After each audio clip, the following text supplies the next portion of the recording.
Capítulo 7. A floresta os envolvia por completo. Troncos altos erguiam-se como sentinelas antigas, e o caminho serpenteava entre raízes expostas, folhas secas e trechos de terra úmida. O carro avançava devagar, levantando uma poeira fina que logo se desfazia, absorvida pelo verde espesso ao redor.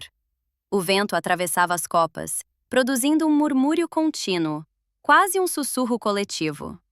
Não era silêncio absoluto, era um silêncio vivo, carregado de presenças invisíveis. A floresta parecia saber. Havia ali uma gravidade respeitosa, como se o próprio lugar estivesse de luto.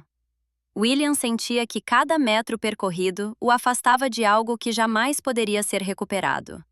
O rosto de Afonso surgia-lhe em fragmentos, nunca inteiro, como memórias que se recusam a se organizar. Pensou que a morte não apaga, ela espalha. Espalha lembranças, culpas, perguntas sem resposta.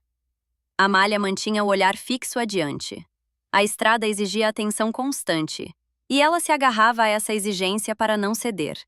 O volante permanecia firme sob suas mãos, mas o corpo denunciava o cansaço.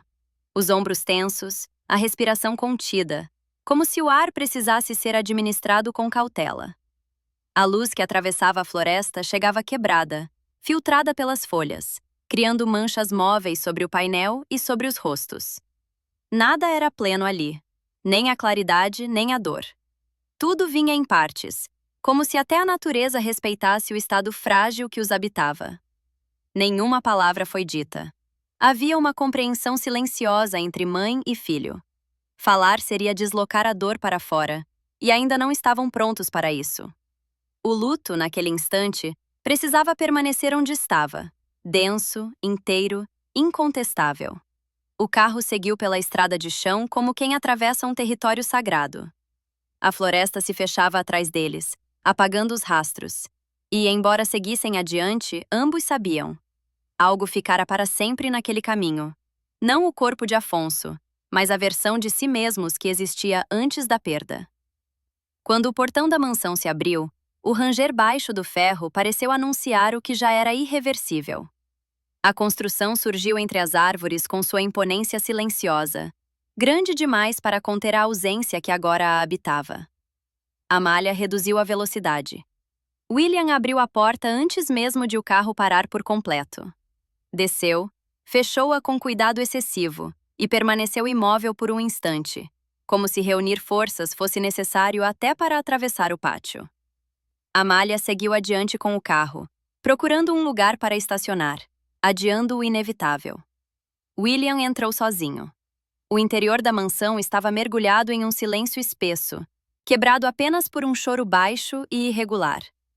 Ele seguiu o som até o salão principal. Raquel e a outra mulher estavam sentadas no sofá, curvadas, os rostos marcados pelo pranto. Não se levantaram ao vê-lo.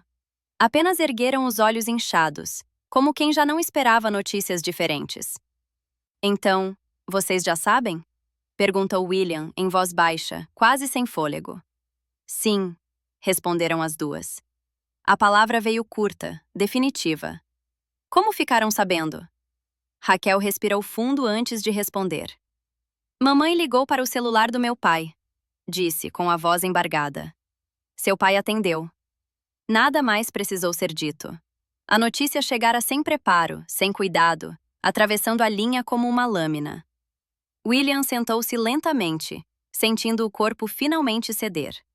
A mansão, antes cheia de ecos, agora parecia grande demais para conter aquela dor. O som distante da porta do carro sendo fechada anunciou a chegada de Amália.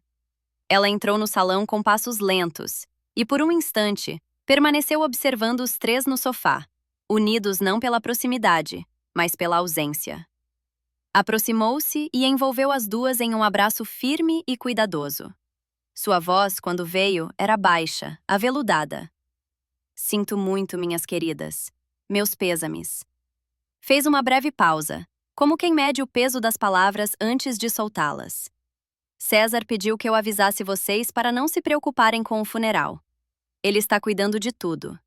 Amanhã pela manhã será o velório, e logo em seguida, o enterro. O silêncio que se seguiu selou a realidade. Amanhã. Pela manhã. O tempo finalmente tomava forma. A mansão absorveu a notícia sem reação, como um corpo que aceita a ferida. Ali, o luto deixou de ser pressentimento e passou a habitar o espaço. E assim se encerrou aquele dia. Não com gritos, nem com revolta, mas com a certeza devastadora de que a morte havia se instalado para ficar.